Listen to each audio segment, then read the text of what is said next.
வணக்கம், அஸ்ஸலாமு அலைக்கும். நான் ஜேஎம் பஷீர்.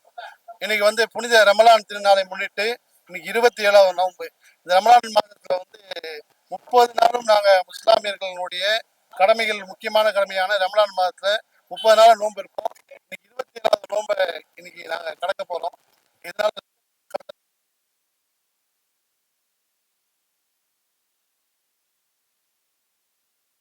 கிடைக்கக்கூடிய இந்த இறைவனுக்காக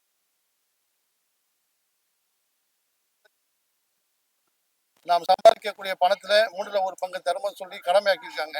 நம்ம தர்மம் செய்வது கடமை என்று இஸ்லாமிய சமூகத்துல சொல்லியிருக்காங்க. அதனால நாங்க சம்பாதிக்கக்கூடிய வருமானத்துல இருந்து 1/3 தர்மம் செய்வோம்.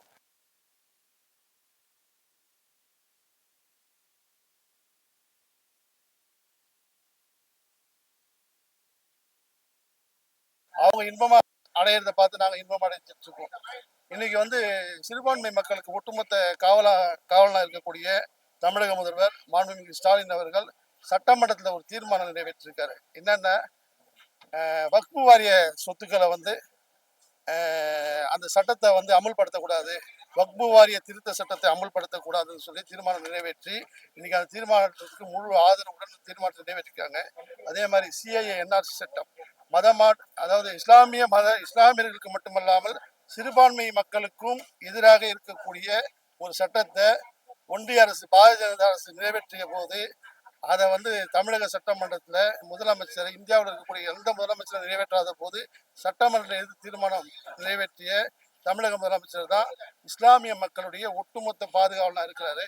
அதன் வழியில இன்னைக்கு எங்க அண்ணன் உதயநிதி ஸ்டாலின், மாண்புமிகு விளையாட்டுத்துறை அமைச்சர் அவர்கள், அவர் சொல்லியிருக்காரு என்னன்னா, நான் முதலா கைதானது வந்து அரசியல்ல வந்து கால் எடுத்து வைத்து முதல் முறையா கைதானது வந்து சிறுபான்மை மக்களுக்கு எதிராக போடப்பட்ட மதமாற்று தடை சட்டத்துக்கு எதிராக போடப்பட்ட அந்த சட்டத்தின் நகலை கிழிக்கிறப்ப தான் என்னை அரெஸ்ட் பண்ணாங்க. அப்படிதான் என்னுடைய அரசியல் காலடி முதலிலே வச்சிருக்கேன்னு சொல்லியிருக்காங்க.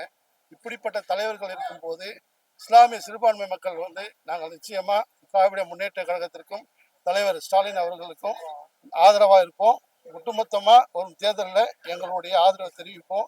உங்கள் அனைவருக்கும் இனிய ரமலான் திருநாள் வாழ்த்துக்கள். நன்றி. அஸ்ஸலாமு அலைக்கும்.